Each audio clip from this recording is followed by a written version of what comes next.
without further ado, we have power games in the fourth industrial revolution, moves and counter moves. How will you change the future? Wow, that's a mouthful. You guys ready? Yeah. All right, this is it. We're closing this thing down, so let's have a lot of fun with this one. And it's going to go as long as it goes. I want to encourage you guys to just go wherever you want to go. I'm going to throw out a first question. And Woz, I'm going to start with you. So I can't get enough of that. That was just a kick. All right, fourth industrial revolution. You guys have heard us talk about that. Generation 1, steam and water. Generation 2, electricity and all the cool things it enabled. Gen 3, this guy, microelectronics, digital information technology. Now we are moving faster than ever before and accelerating. We have artificial intelligence, natural language processing, voice recognition, computer vision, data count, storage, blockchain, go on and on and on. First, is this a real industrial revolution? Is it going to be as big as what you helped kick off? And if so, what are we going to see? Well, I believe it's going to be. I do believe it's going to be as big as what we kicked off. Well, personal computers was just a key point in time. Technology evolves and makes other things possible that weren't possible before. We discover new materials, they allow us to make faster processors that can think as fast as a human, that sort of thing. And we've got new technologies now between the machine learning, the artificial intelligence, chips that are synapse chips, and chips that are doing so much of the neural networking, and we've got quantum computers coming. We are just on the verge of exploding in basically how the world works for humans, how life is, what it's like, how it's done. Blockchain examples are probably the biggest thing right now hitting that are pending. Whoa, this would change life so much. The trouble is, do you change it too much? You also have to be very careful that you don't change it in ways that you regret later on. There's almost some things that I did that I regret now, where it got us. Awesome. Thanks, Woz. Toad, I'm going to come back down this way because I want to close with you with a specific blockchain question. So if you mind, I'm going to start down this way. Go for it. Molly, well, what's your thought? Is this generation, is it real? And if so, what does it look like?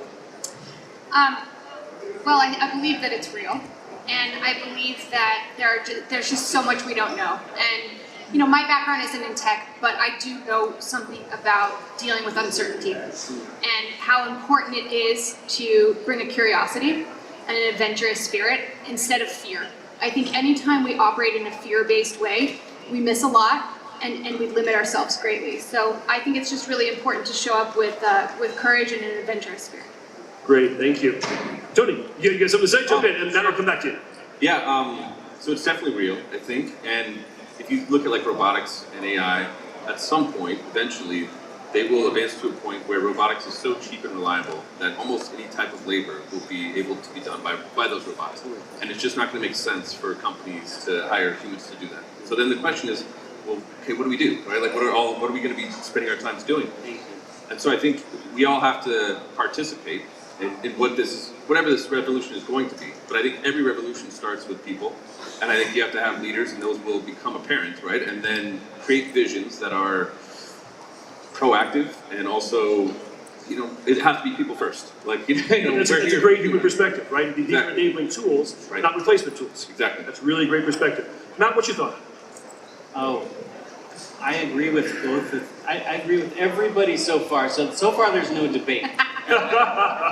Right We'll now, change that, don't worry. The time has come for us as a collective to decide our fate on this ship that we're all on together. Right? We've got the technology. We have the power. Right? We have the power, clearly. And now it's a matter. So for me, personally, I want to know, deliciousness. I want to know, how do I optimize pleasure without forsaking sustainability and health? You think we can do that? How long can I keep having my pleasure right up until the end, so I don't have this awful sag and I'm on tubes and everything, I'm dying, right? I want to go right up to the end and then lights out. This is a guy you want to have a cocktail with at the bar after this. Absolutely. Matt, thank you. So, you're deep Bitcoin. Bring it home from a blockchain Bitcoin perspective. Sure. Well, before I do that, I want to say I am looking forward to the tech revolution, from self-driving cars to amazing innovation in renewable energy. That's going to help a lot. But the word blockchain itself gets so overused. At the end of the day, outside of Bitcoin, people are using the word blockchain as just a database. It's just a database. It's not going to change all that much. Bitcoin is revolutionary. It's new money that is hard, that is going to appreciate in value because it's scarce. And the best thing is it's unconfiscatable and it's permissionless value transfer. People will learn the idea of saving once again because their money can't be depreciated. So I think Bitcoin will go a long way in helping in this technological revolution. But the concept of blockchain and everyone having their own token, I see that as an equivalent of charging Apple stock for Apple products, which probably didn't make sense to Apple. That's why they didn't do it. So having a utility token that fluctuates in value for your product or service doesn't make economic sense. And I don't see that going all that far. I think that's the dot-com bubble with all the companies that collapsed. I kind of see it that way, but the innovation of Bitcoin, I find that absolutely amazing. Awesome. Thanks, Tom. Yeah. So you guys know how this works by now. White hat moderator, black hat moderator. So I'm going to go into the people side of things. So as we're moving forward, I want to know your actual impression about what's more important. Is it individual influence or is it teamwork? Or is it both? I know you're doing a ton of work with women now, helping to empower them. What do you think? You know, again, I can just answer this from my experience, but my experience is that it's both. Because if you don't come into a situation knowing yourself and having done substantial work on yourself, I think, you know, a life unexamined is a very dangerous way to proceed, and I know that because I hit bottom. And so I think doing that kind of work is incredibly imperative on yourself, and then I think you have to look past yourself. I think that is part of a critical part of growth and development. And so I know that I got to the top of the mountain in terms of success and, you know, fame and money and all that stuff, and it was pretty empty.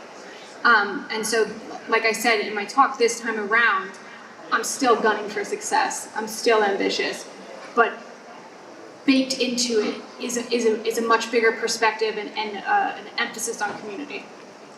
Awesome. Woz, what do you think? So as we're moving forward. Yeah, is it individual or is it teamwork? Yes. Or is it both or neither? There you go. And the answer is yes. All of the above. Funny thing, okay, I was an individual that, that's how I came up with all my great inventions, a lot of great inventions for about 10 years of my life, just magic pouring out. But really, it wouldn't have gone anywhere and affected other people and done much. It would have affected me and my happiness, and I was proud of doing it, and I could show it to others. I was very shy. It was the only thing that could bring me out of my shyness. But when we had several people that were really good and knew their stuff about marketing and business and eventually operations and building, manufacturing, testing, and all the other people make a company, accountants and everything, and clerks, that's really, you know, and especially having some adults that kind of knew what they were doing and not just our high school friends, that really is what made Apple, gave it the ability to change the world. So I believe in both. I look at companies these days and I look at the recs they have for a project, and they're hiring by skill sets. What subjects did you take in the university and what you have your masters and PhDs in? And they're hiring by skill sets, and the funny thing is how well a group works together is the important thing, and that's based upon how well personalities get together, the same as it is in a marriage. Are you hiring very similar people that talk to each other? And that might be much more important than whether they even graduated from college or not. I find a lot of companies have their best programmers of all, you know, are very individualistic. You gotta have the heavy metal music playing on loud earphones, and you can't be disturbed for 1 second or you lose half an hour of work. And so that's a very individualistic exercise for quite a bit of their life. And yet, teamwork, we always say, oh, we'll put everybody together and have big discussions. And sometimes teamwork just works a lot better if you have similar people that really want to go out and play video games together, go eat pizza, go bowling together, go on a vacation, go to movies together. And that rarely happens between managers and the groups that work for them. So I think that companies need to focus more on the teamwork. It's easy to find individual contributors a lot of different ways. Can we all do this, please?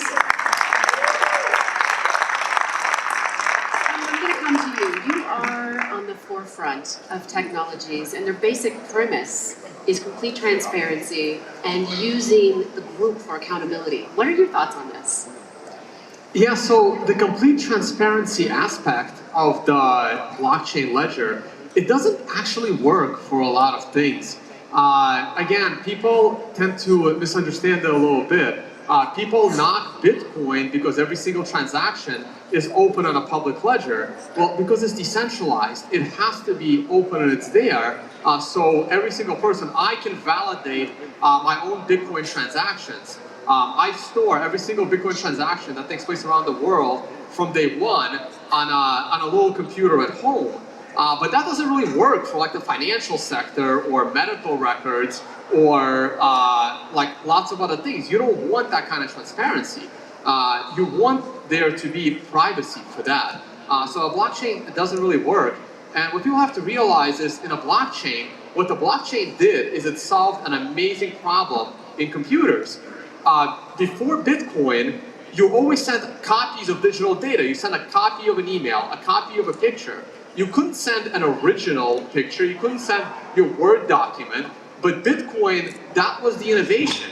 You send digital data and you actually lose it. And that's why so far the only application, real application, has built using it as currency. And you are responsible for that currency. A prime example for you, Molly, if half or all of your money was in Bitcoin, it could not have been seized by the government. And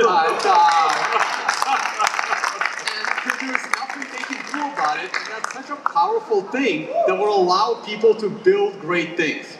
Yeah. Well done, Tone. Matt, I'm going to come to you because I like what Tone was saying. When we translate this to medicine, you had some incredible stories in the green room. What do you think? Is it individual or is it team? Is it both or is it neither?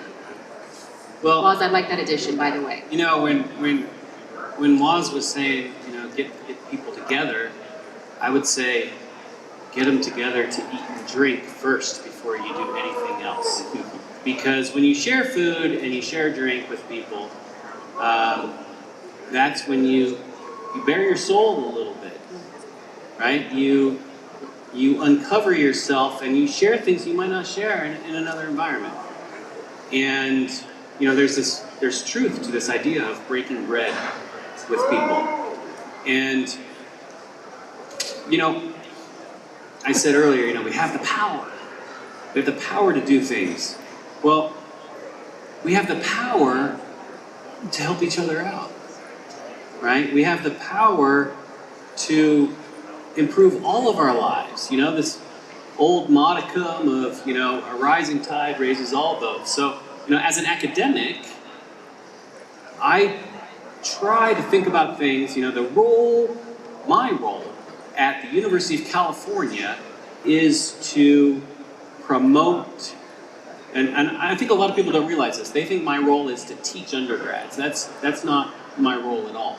My role is to actually produce research that businesses can use to innovate with, right? The research that costs money that no one's going to invest in because it takes too long to invest in it. And that's the role of the university. That, as a public university, is a trust of all of the people in California as a public university, the University of California, right? Which I believe is the greatest public university on the planet, by the way. I mean, we've done an amazing amount for the California economy, and so I'm gonna push back against the white and the black hat, and I'm gonna say that it's a false dichotomy, and I'm gonna say that actually, you know, it is as Woz said, you know, it is the individual and it is the group, and the worth of the group is measured in the sanctity of the individuals that comprise it. Thank you.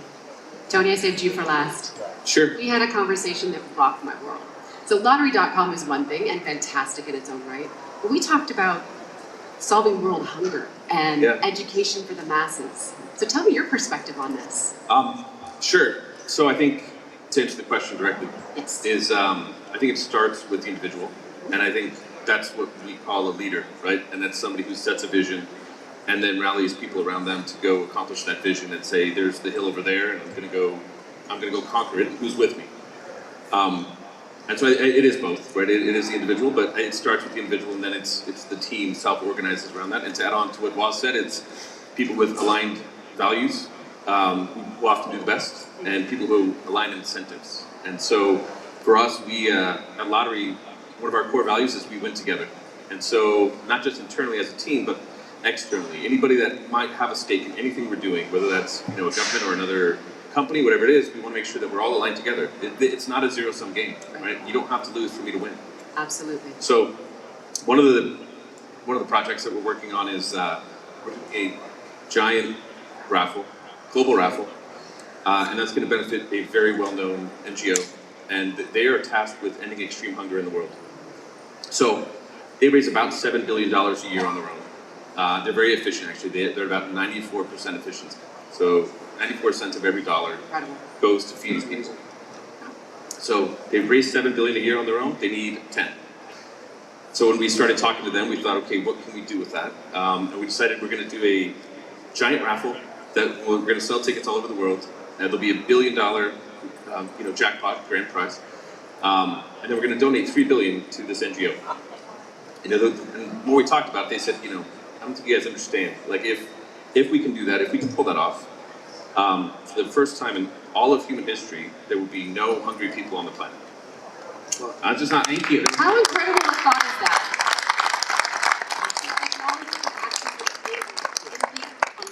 Yeah, it's $3 billion seems like a big number, but it's really not for all the trillions, right, that are around the globe. Absolutely. And then obviously, like, education, it's just a passion of mine. I barely graduated high school, no college, nothing like that. But I do believe AI, and like I think the best use, most noble use of AI is to make us smarter, right? So you have artificial intelligence, it should make humans smarter. So this new project, it's in its infancy. We're calling it the ARIS project, short for Aristotle. But the idea is to have a fully AI-based education platform that starts as young as maybe like 6 months old.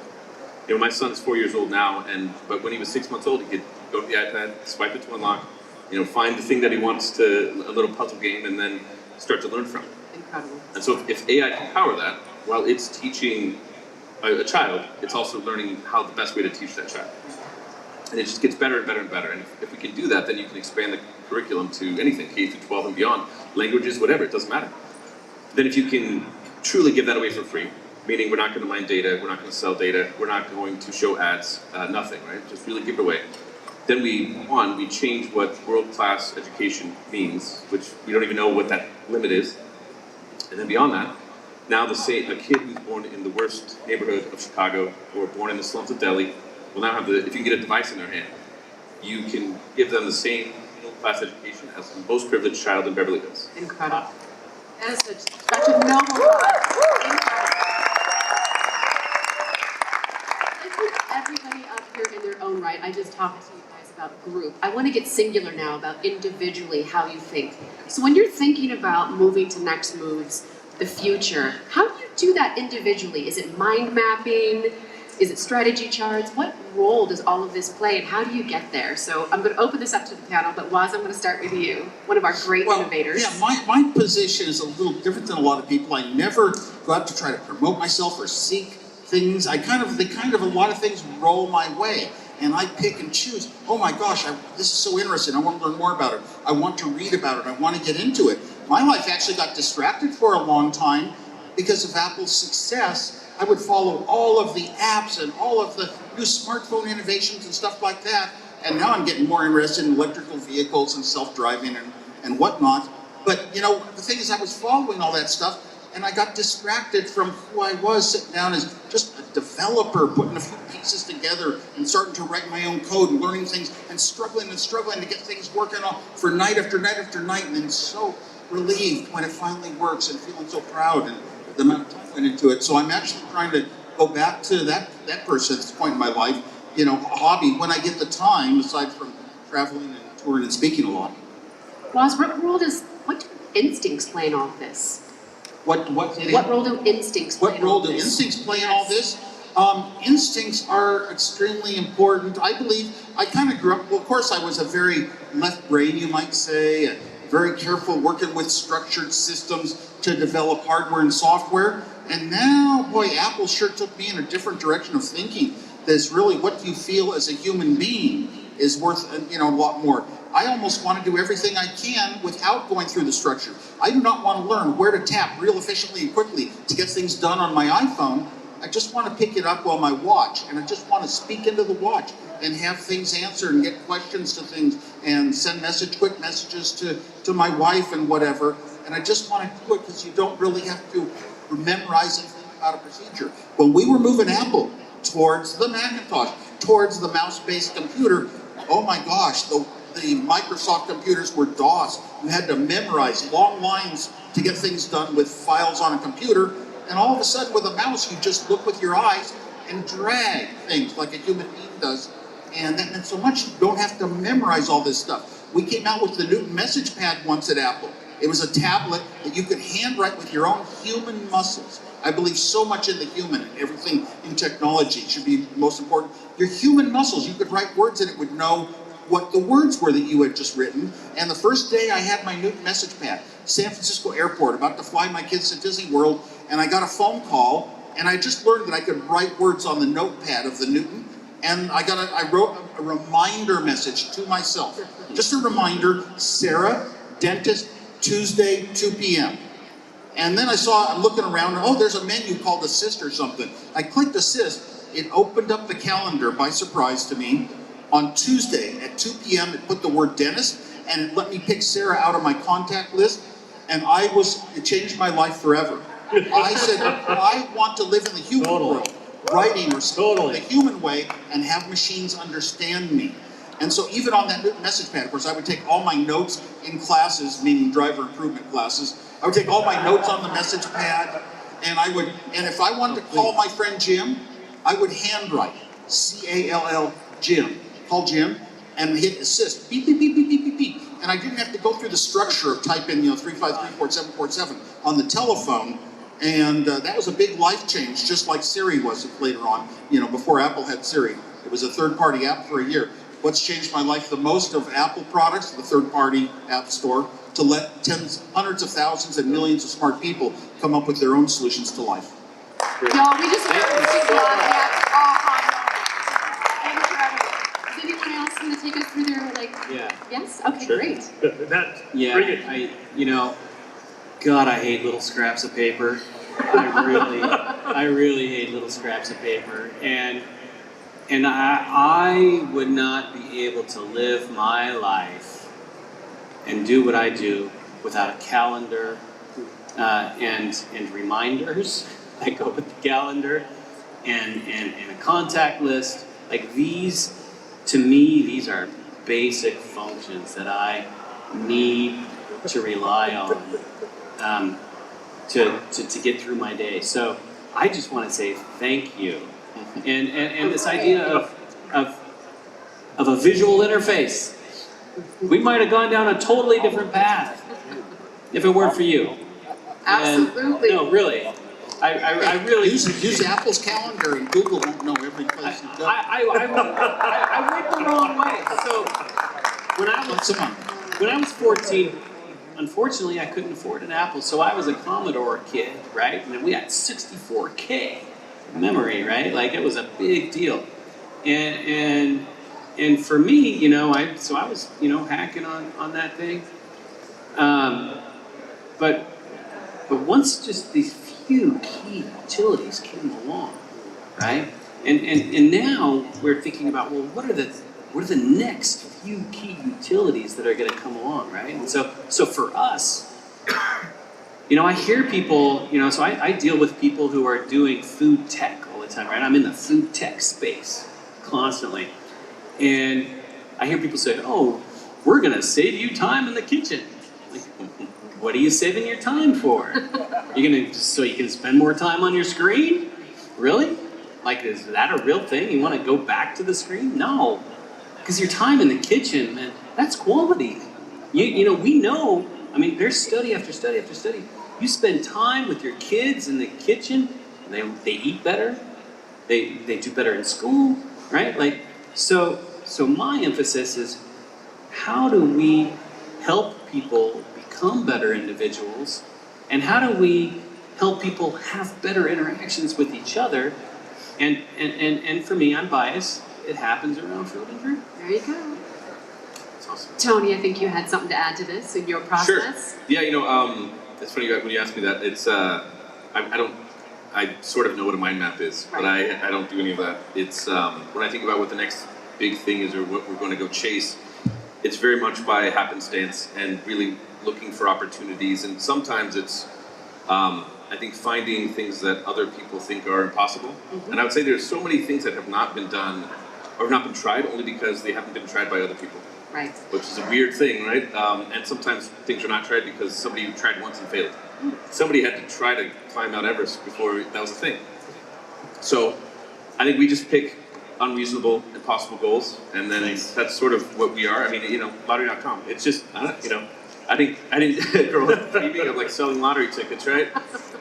But we kind of found ourselves in this position, and now all of a sudden we can actually be this global impact company that can solve some of the UN's SDGs, whether that's through education or that's through ending extreme hunger. And so I'd just say, just set the goal, like I said about leaders. And don't stop. And go. Just keep Figure going. it out. I like that. Stupid and stubborn that you make it happen. Perfect. Molly, I love this question for you when it comes to instincts, because you leaned on yours heavily. Yeah, and they haven't always been good. But in terms of instincts and in terms of planning for the future, there's a couple takeaways that I use from my sports background to kind of address this. Like, I think the future is impossible to predict. I certainly could not have predicted my path, but I think it's really important to do the preparation in the present. And I learned that from sports, and I think that looks like mind, body, spirit. And so for me, meditation practice is huge. That allows me to rely on my instincts, but to see what's instinct and what's not. To get through that muddiness of what is the fiction that I'm creating and what's the truth. So meditation is huge practice for me, and just staying present and staying healthy in the moment. And then it's much easier for me to see what's actual instinct and what's maybe impulse. It's incredible. You can't take an athlete out of something. Bring us home, brother. Come on. So for me, it's a little bit different. It's actually kind of the opposite, because I've only built my reputation in the last few years because of technology. I started out as a geology major, and I was finishing that degree. I realized I don't really want to be in the field, and I wasn't very good at staring at a rock cliff, figuring out where it came from. Wasn't my thing. I became a high school math teacher. I did that for a year. I didn't like it. Went and got a master's in financial engineering. I was a college professor for a little bit while I learned SQL skills and VBA skills and better Excel skills. My first job was at Bear Stearns about a year and a half before the collapse. That was interesting. Spent about 10 years on Wall Street, and then I got tired of that and joined the Bitcoin world, wanted to be a trader, slowly became a YouTuber. Now I'm a content creator, and I'm back to my teaching background and educational background. And because of technology, I can do what I do on my YouTube channel for free for people around the world and educate them. And that technology did not exist when I started, pretty much, becoming a teacher. And now I'm just doing it in something that I'm really, really passionate about. And I'll continue to try and educate people on Bitcoin, on blockchain, and be responsible traders, which is another thing I cover a lot on my YouTube channel. And my YouTube and online reputation was just built in the last few years. Incredible. I hope someone's taking notes for me out there. So every one of these is fantastic. So Sean, I'm going to turn over the next question to you. Sweet. Woz, you and I touched a little bit on the singularity, open AI. And there's this huge debate on really where things are going to go. And I think I have the same, flip back and forth with you do, because I see things, as an investor that blow my mind. And then I see the simple state of things that really blow my mind and how bad they are. But it's irrefutable that technology is moving forward at an accelerating pace. Tony, when we were talking about AI, there was a comment that came up that's essentially, these are tools that enable us not to replace us, right? And that's the big fear of this debate around the singularity. So I want to open to the panel, and Waz, I'd like to start with you on this one. As we see this irrefutable acceleration of technology, adoption, creation, what is our role as an individual to try and moderate or help and assist that? Or frankly, is it just completely out of our hands at this point? It's hard to answer because I think it's mostly out of our hands and we can't stop. One element of learning, figuring out something, figuring out how to do something, a new type of product, a technology, a new type of atomic material that got found and created. We can't stop people from searching, trying to find new things, new ways. What is the future? And it's very hard to slow it down. And could it go in disappointing directions? Of course it could. So it moves so fast, but how can you predict? When I worked at Apple, I could predict what was going to happen in the next year, because I was working on it. And what was going to happen 2 years later, I'd make my guesses, and I'd always be wrong. So many other people would have different ideas and come up with different things would be valuable by 2 years ahead. Yes, try to think 10 years ahead and whatnot. As far as, technology and singularity, I'm not too afraid of it. I've gone back and forth and up and down for different reasons, thinking about the real fundamental aspects of it. And it's kind of like we don't have any machines to sit down and say, what should I do today? What would be a good project? What would be interesting to do? So everything that we're creating today, even if we call it artificial intelligence, is really coming from humans. Every machine learning is an example that we said, you run this program, you will learn on your own. We don't know where you're going to go with it, but you're going to learn something we directed you to learn. You'll be good at it, and it will help us humans better. But we don't really have machines that do real type of creative, intuitive thinking that humans do. Are we getting close to it? Are machines ever going to totally run the world, and do everything that's physical and mechanical? Think about the infrastructure of the world, from the machines that dig ores in the ground and bringing it up and transport it and process it into materials and hundreds of places. It all gets transported and becomes chips and becomes tech. You're talking such a huge infrastructure, it would take hundreds of years for that to happen, and there'd have to be still some master machine that says, I want something, I want to run the world over humans. So really, I think that we're just going to create things that supposedly help us, and of course, we create, we trade weaponry that will make some choices on our own. It's done by humans, not by machines. Thanks, Waz. Tone, I think I know where you're going to go with this one, but Bitcoin, cat's out of the bag. It's unstoppable. What do you think? Yeah, no, I'm not scared of technology at all. I'm looking forward to it. I am looking forward to more AI tools. At the end of the day, AI is just a computer program that someone programmed, and they can always program another one and a better one. And I'm not scared of that. I'm not scared of machines taking over the world. But people do need to be prepared, because machines are coming for your jobs. No matter what your field is, unless you are like an entertainer.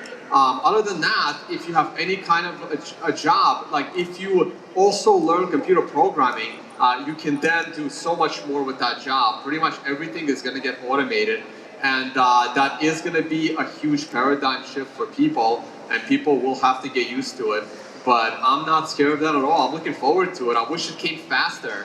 Like, there's so many things that I want to see already. I certainly want to see self-driving cars by now. Certainly want to see better energy solutions by now.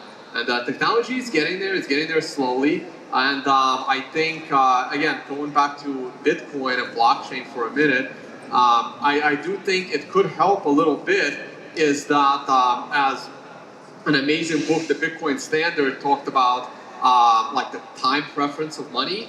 Being able to save your money in something that's not going to depreciate and will probably appreciate will allow people to save to build something great. And that's what I'm looking forward to. And now there is an exit, and everyone is worried about financial crisis in the fiat system. And now there is an alternative that could help that transition, and you're not going to have this monster depression that I'm hoping we can avoid economically in order to continue building amazing technology. Great answer, Tom. Thank you. Thank you. Now, I'm going to bring it down to some of the conversation we had. You take a very hands-on and human approach, leveraging technology to do this stuff. Where do you come out on this? Well, I really think, I had a slide about singularity, right? I said the singularity will happen through food, right? And it's something that that our friend Ray, who coined the phrase singularity, you know, he didn't think about food at all, right? And in fact, you know, I was telling you a story in the green room about, you know, medicine, and I don't know. Do I don't have time for that right now? Do I? Well, Anyway. so if you get a chance, pull Matt aside while you're having All a cocktail at the bar, because this is a fascinating story. Okay, I'll shorten it. I'll shorten it. Okay, you got music set up behind you. I'm going to give you 60 seconds. Oh, okay, no problem. So we have to ask ourselves what we're going to do with the singularity. What's good about it, right? Do we want to make people better through drugs and surgery and radiation and fix them after problems have gone wrong? Or do we want to help guide people towards a better planet and better health and a better living? Yeah. And if we can get that right, then we can get the singularity right. Yeah. And that's what I meant when I said, you know, because we haven't done that right so far. We've invested all of our money into this medical system instead of a health system, and we need to shift as humanity. We need to shift. I had no idea you were going to talk about the UN Sustainability Development Goals. It just warms my heart. Me too. Really, that makes me so happy. Like the lottery guy is talking about sustainability development goals. I had no idea, and it's so awesome. Yeah, it's totally awesome. All right. And so yeah, my 66. Yeah, I hate it. So I hate to do this. So we have time for one last question. And you guys have certainly heard enough of my voice for the last 3 days. So I'm going to give it to my much better half as a moderating team, Denise. Take us home. So we've spent 3 days talking about technology, talking about human influence, talking about how impact makes such a dramatic change on our future. The theme of this entire symposium for the past 3 days has been, how will you change tomorrow? So I'm very curious to each one of you. Woz, how will you change tomorrow? Well, I think about the most important things to me aren't what you normally call achievement. I don't even like to meet well achieved and established and people have done important things. I like to meet interesting people, the sort of people they make movies about. But to me, from growing up, I figured out when I was 20 years old really who I was in life, and I stuck to a lot of things people wouldn't. I went back and got a degree I would have gotten without Apple. I went and taught 5th grade, which I would have done without Apple and wanted to do. I knew who I was inside, but my formula was for happiness is the most important thing in life. Not how much you achieve, not how much you get, it's how happy you are. And I think back, we're Yes. really... Yes. Come on, you guys. I love your equation. With all the things that we have in our life that make things easier, are we really happier than people were 100 years ago, 200 years ago, 1,000 years ago, cavemen days? They were probably just as happy. It's probably just some proportion of humanness that really doesn't change with time, but we think we're going to get to that world where we're happy all the time if we create all these devices. Anyway, I made up my formula, and it was humanness. Feelings is what happiness is about. And so my formula was H equals S minus F.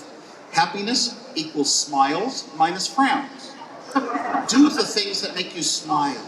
You know, go to events like this. Go to movies. Go to concerts. You know, play jokes and pranks. And how do you avoid frowns?